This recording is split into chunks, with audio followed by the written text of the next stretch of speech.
আমরা অনেকেই অনলাইনে সেল করি বাট আমরা ব্র্যান্ডিংটা ঠিক রাখতে পারি না। তো কীভাবে ব্র্যান্ডিংটা আপনি ঠিক রাখতে পারেন সেটা নিয়ে ছোট কিছু কথা বলব। অ্যান্ড ব্র্যান্ডিংটা ঠিক রাখার জন্য আপনি যখন একটা প্রোডাক্ট নিয়ে অ্যাড চালাচ্ছেন, আপনার ভালো পরিমাণে একটা সেল হচ্ছে। আপনি এভারেজে ভালো সেল পাচ্ছেন। আপনার সিপিআর খুবই ভালো। ঠিক আছে? তখন আপনি কি করবেন? আপনার যে এক্সিস্টিং কাস্টমাররা ছিল যারা আপনার থেকে কিনছে, আপনি এদেরকে ছোট একটা রিভিউ নিতে পারেন। আপনি যখন তাদের থেকে একটা রিভিউ নেন ছোট, যে আপনি একটা পোস্ট করতে পারেন, আপনি একটা আমাকেই মেসেজ করতে পারেন যে, "ভাই আপনার কাছে প্রোডাক্টটা খুব ভালো লাগছে। আপনার প্রোডাক্টটা আমাকে এই প্রবলেমটা সলভ করছে, এই বেনিফিট আমি পাইছি।" তখন আপনি যখন এই রিভিউগুলো আপনি পোস্ট করেন, আপনার ট্রাস্ট বিল্ড হয় অ্যান্ড একটা ভালো ব্র্যান্ডের জন্য এই ট্রাস্ট কিন্তু খুবই ইম্পর্ট্যান্ট।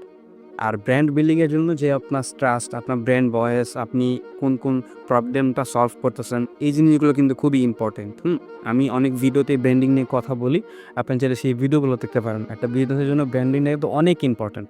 বাট আপনি ব্র্যান্ডিংটা করবেন, এটা একটু সময় থাকবে। আপনি যদি বিজনেস শুরুই করতে না পারেন, এর আগে যদি ব্র্যান্ডিং নিয়ে ভাবেন, আপনার বিজনেসটা কিন্তু বেশিদিন টিকতে পারবে না। আপনি যখন বিজনেসটা করবেন ৩ মাস ৪ মাস আপনি রেগুলারলি কাজ করতেছেন, অ্যাড নিয়ে কাজ করতেছেন, দেন আপনি আসলে ব্র্যান্ডিংয়ে যেতে পারেন, যেটা নিয়ে আমরা কাজ করি আমাদের এজেন্সিতে।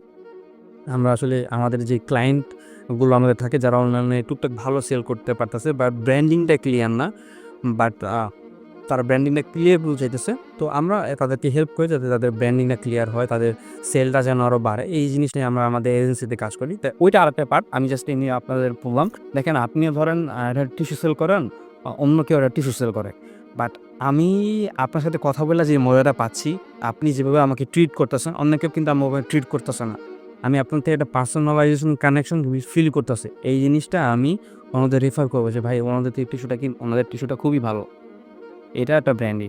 তো ব্র্যান্ডিংয়ের জন্য কাস্টমার এক্সপেরিয়েন্সটা খুবই দরকার। তো কাস্টমার এক্সপেরিয়েন্সটা ভালো করার চেষ্টা করেন। কাস্টমারদের থেকে রিভিউ নেন। রিভিউ নিয়ে সেটা মানুষদের শেয়ার করেন যে এই জিনিসগুলো হচ্ছে, এই জিনিসগুলো আপনার কাস্টমারদের ফিল করতে পারছে। এই প্রবলেমগুলো আপনি আপনার কাস্টমারদের সলভ করতেছেন। তো এই জিনিসটা নিয়ে আপনি একটু কাজ করতে পারেন যাতে আপনার ব্র্যান্ডিংটা আরও বেশি ভালো হয়।